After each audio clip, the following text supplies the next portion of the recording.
Hello, believers, non-believers, and everyone in between. You're listening to Stories with Sapphire. I am Sapphire Sandalo. Now get cozy and open your mind because it's story time.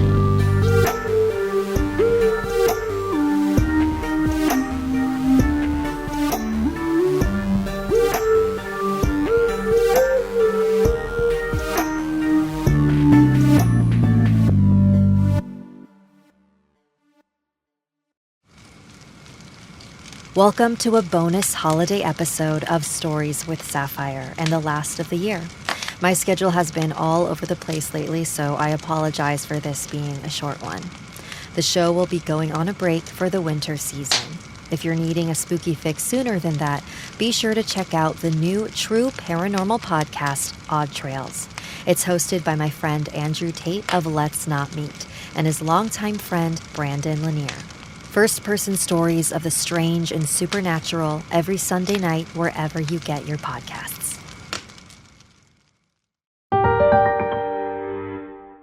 The Young Gals, submitted by L.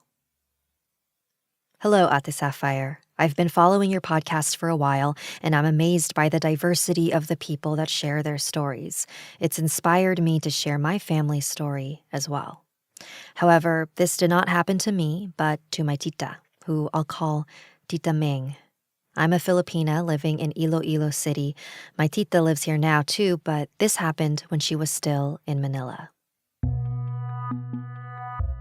This story began when she was in her 20s, way before she got married. She used to stay in Manila, near her best friend.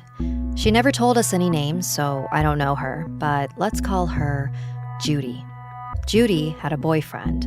Let's call him Ramon. And he was from Mindoro. I'm not sure if you're familiar with the supernatural stories from there, but I think there are a lot. Anyways, one day, Ramon invited Judy to come with him to his hometown since it was fiesta. The Philippines is a very conservative country, and Filipinas rarely go out to their partners' provinces, yet alone go there without any chaperone. So she invited her best friend, my tita. Ramon's barrio was so far from the main town. They traveled for another 2 hours from the town center before they reached the guy's house, and they were all very hungry during the journey. When they finally arrived, they were immediately offered food. But before she proceeded to the dining table, she noticed a stench. Something smelled really fishy. I'm not sure if that accurately described it.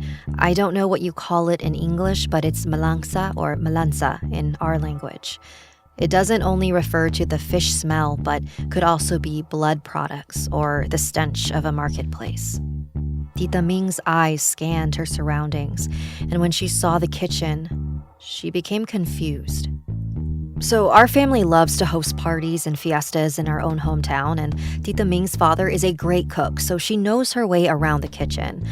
But what she saw in that family's kitchen was different. The knives, cutting boards, ladles, pans, and pots, they were all huge, not like the ones she used at home. And mind you, Tita Ming's family was used to catering big parties. Tita Ming was starting to get incredibly suspicious. Something was off about this family, but she didn't say anything. She tried to act cool and not make a big deal, because she also knew that that's when things happen, when they know that you know something. So she grabbed a plate and got some food. Some. She couldn't eat properly with the stench, so she just had a few bites. Unfortunately, Ramon's mother noticed. "Why is your portion so small?" she asked Tita Ming. "I'm not that hungry," she replied. "How can you not be hungry after such a long journey? Eat, I insist," Ramon's mother continued. Tita Ming realized that she probably looked suspicious if she didn't, so she put some more food on her plate and secretly gave it to her friend when Ramon's mother wasn't looking.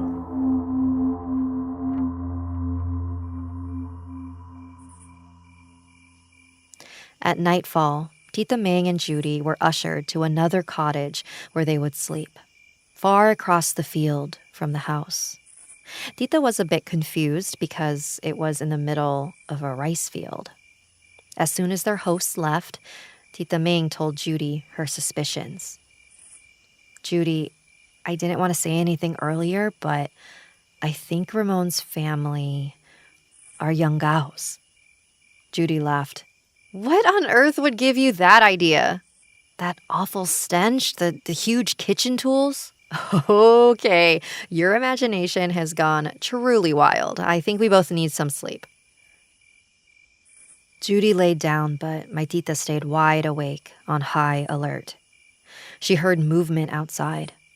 She looked out the window and saw lights across the field. They were coming closer and closer and closer, but before they had the chance to open the door, Tita opened it first.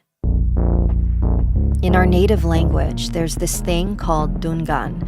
It's like a measure of your soul's braveness or power, something like that. When encountering these creatures, there's this competition called pataas taas dungan, where you have to be braver than the creature so it can't do anything to you first. Just like what my tita did. When she opened the door, it was a few members of Ramon's family. She asked them, "Yes, do you need anything?" "No, we were just checking in on you," they replied. "Are you all settled?" "Yes, we're about to sleep, thank you." They nodded and said their goodnights before leaving. Tita tried hard not to fall asleep because she knew if she did, something was going to happen. She didn't care if Judy didn't believe her, but the exhaustion from the journey caught up with her, and before she knew it, she was snoring. That night, she had a dream. In the dream, Ramon's mother was looking down on her as she was lying down. Then she trickled her saliva in her ear. Tita was screaming, but she couldn't do anything more than that. Then, the dream ended. She woke Judy up in a panic. "I dreamt that his mother put saliva in my ear. They're Yangaos, Judy. We have to leave." "It was just a dream. You need to give this up. You are going to embarrass me in front of Ramon's family." Tita Ming didn't know anyone else in the area and knew she couldn't leave without Judy. So she had no choice but to pretend everything was fine while they stayed there for the next few days. Upon returning home, Tita fell ill, so ill that she lost a lot of weight. After weeks of no progress with her health, they decided to seek an albulario. When they got there, the albulario looked sullen. He said, "I cannot help you, as my powers are not strong enough. They are stronger than me. Find one from your province. They have more experience with this." Tita was so ill by this time. I remember her telling me that one night she actually felt she was flying. She was sleeping, but her back didn't touch the bed. I told her, "You were probably just dreaming or hallucinating from the fever, But she was insistent that she was conscious at that point and she wasn't just imagining it. After that, they followed the albulario's advice and they went home to our province, Cabatuan, Iloilo. There, they found another albulario who was willing to help them. "We're gonna have a really hard time, so you need to prepare yourself," he said. "What do you mean?" Tita asked. "Well, you have the whole barangay against you. The whole barangay is full of them. I think every person who lives there is an Aswang. Did you notice anything weird while you were there?" "Yes." Tita was just happy to have some validation. "When I was hesitant to eat when we first arrived, some of the guests gave me weird looks. And the night when the mother yangaoed me, a group of people were surrounding the hut. I could see their flashlights and hear their feet shuffling. I think some of them were neighbors and some were family members. I tried to challenge their dungan, I opened the door first to let them know I wasn't afraid." Yangao is the term when another Aswang tries to convert you by putting their saliva either in your ear or on your mouth. The ear is extra dangerous since, unlike the mouth, you would not be able to vomit out the saliva right away. "That's good," the albulario said. "Now, I need you to bring me 3 white hens tomorrow at dawn. We must hurry before you turn completely. Now, this is the part that's extra weird. I don't know if it's true, but this is what she told me. Also, if you ask around for rural myths or stories, this usually happens after a healing. Tita Ming told me that she came back that day with the sacrifice. They prayed over her before some kind of a gun was shot in the air, and then she convulsed. She vomited and vomited until a chick fell out of her mouth. The chick was small, so small that it could fit in anyone's mouth, like a balut. It had a few feathers on it, just a few. The albulario was relieved when that happened. He said, "Good, you've finally taken it out of your body. If you didn't come home quick enough, the chick would have matured completely. And if that happened, you would have been a hopeless and helpless case. Now, listen carefully. They've sent something to watch over you, to monitor your progress, to see if you've turned. But since they've seen that you haven't, that observer will now return to their place. You might notice something weird watching or leaving. Pay no attention to it. You are now protected." Tita and her family thanked the albulario profusely. When they came home, they were met by her father, Lolo Erning, who asked her, "Well, how are you? Do you feel better now? Are you okay?" Tita smiled and nodded.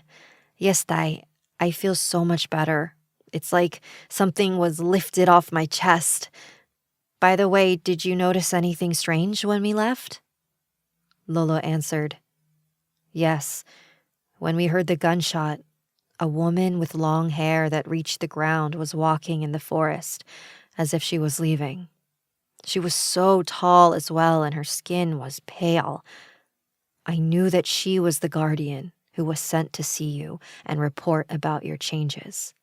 When I saw her leaving, I knew that you were healed." Needless to say, Judy broke up with Ramon pretty shortly after.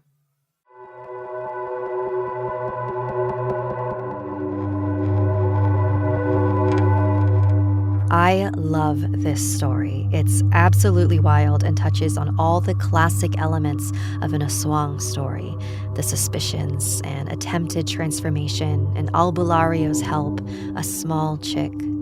An Aswang represents a rejection of Filipino values. They consume human blood and masquerade as humans when they are not. That's why they are so feared. You can never truly know who of your neighbors might be one. Whether it's being turned into a vampire, a zombie, or a werewolf, the fear of being turned into a monster is a universal one we see in horror stories. But do you actually change completely? Or are you just adding on to who you already are? Let's say Tita Ming wasn't able to stop the transformation in time and she became a young Gao.